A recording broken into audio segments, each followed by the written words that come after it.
Hello everyone, and welcome back to our channel, your go-to space for thoughtful and sometimes sharp commentary on South African politics. If you're new here, hit that like button, subscribe, and let us know what you think in the comments. Because today's story is one that cuts deep into the heart of how our country is governed, and it has all the ingredients of a political thriller: a furious president, a stubborn police commissioner, and a veteran ANC heavyweight who is not shy to throw his words like daggers. The drama centers on President Cyril Ramaphosa, National Police Commissioner General Fannie Masemola, and ANC veteran Tony Yengeni. At the core of the dispute are several sensitive case dockets linked to political killings in KwaZulu-Natal. These are not small matters. We are speaking about assassinations that have left communities traumatized, councillors living in fear, and political parties battling to keep discipline within their ranks. For years, KZN has been described as the graveyard of politicians, a province where ambition and rivalry too often end in bloodshed. Now, Ramaphosa is said to be fuming. He reportedly wants Masemola to hand over these political killings dockets to the National Prosecuting Authority without further delay. The president's reasoning, according to insiders, is that South Africa cannot afford to wait any longer for justice.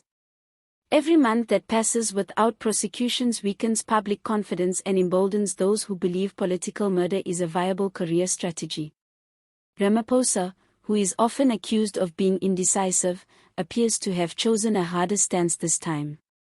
But General Masemola is refusing to bow. He insists that the investigations are not yet watertight. In his view, pushing incomplete dockets into the courts will only result in acquittals, collapsed trials, and the embarrassment of the state. He is effectively saying, "Mr. President, I am not here to please you. I am here to make sure when we charge someone, they stay charged." This standoff has sparked outrage and debate. Enter Tony Yengeni, the ANC veteran and longtime internal critic of Ramaphosa. Yengeni has accused the president of interfering in police operations. He says this is a dangerous precedent, that politicians have no business instructing the police on when to prosecute, and that the independence of the South African Police Service is at stake. Yengeni is not alone in this worry. Many observers remember the Zuma years, when political pressure bent and twisted state institutions beyond recognition. For them, Ramaphosa's frustration looks worryingly like old habits returning under a different name. But here is the twist. If Masemola continues to hold back these dockets, the message to the public is that justice is not only delayed but deliberately withheld. Communities in KwaZulu-Natal already whisper that the state does not protect them, that only those with political connections escape punishment. Each week brings another funeral of a ward councillor, another orphan family, and another headline that reads, "Yet another political killing." And so the question becomes, do we prefer delayed justice that may one day succeed in court, or imperfect justice that at least shows the state is acting now? It is also important to understand why KZN is so central to this. The province is the stronghold of the MK party, a key battleground for the ANC, and home to decades of violent political culture stretching back to the 1980s and 1990s. Even after democracy, assassination has remained part of the political playbook. This means that every delay in prosecution is not just a bureaucratic matter. It is a political earthquake that shakes the ANC, the opposition, and local governance. And of course, we must not overlook the irony here. Ramaphosa built his reputation on being a consensus builder who respects institutions. Now he is accused of trying to bulldoze one of the most sensitive institutions in the country. Masemola, who was appointed under Ramaphosa's watch, is suddenly painted as the guardian of independence. And Yengeni, who has his own controversial history, is standing up as the defender of constitutional principle. South African politics never runs out of surprises.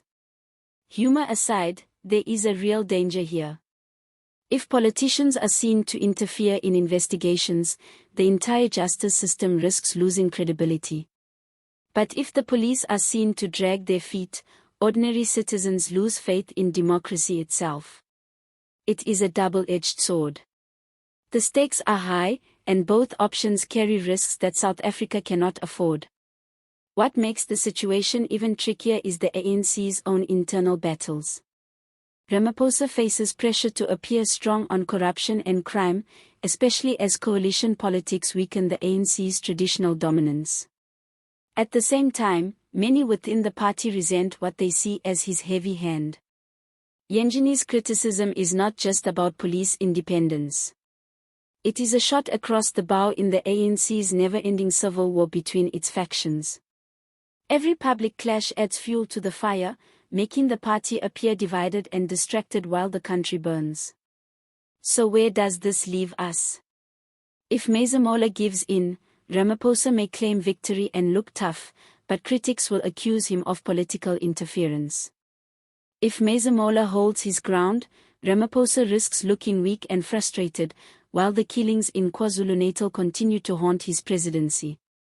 And if Yengeni's words gain traction, we may see yet another round of internal ANC fights spilling into the public domain. This is not just about a set of dockets.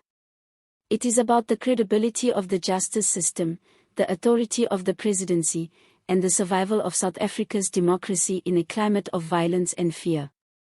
So, what do you think? Is Ramaphosa right to demand faster justice, or is this political meddling at its worst? Should Masemola take the risk of moving too fast, or is his caution a sign of true leadership? And what about Yengeni? Is he defending principle, or just scoring factional points against the president? Drop your thoughts in the comments below, and let's talk about it.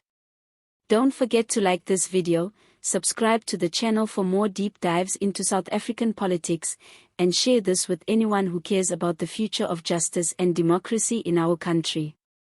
Thanks for watching, and as always, see you next time.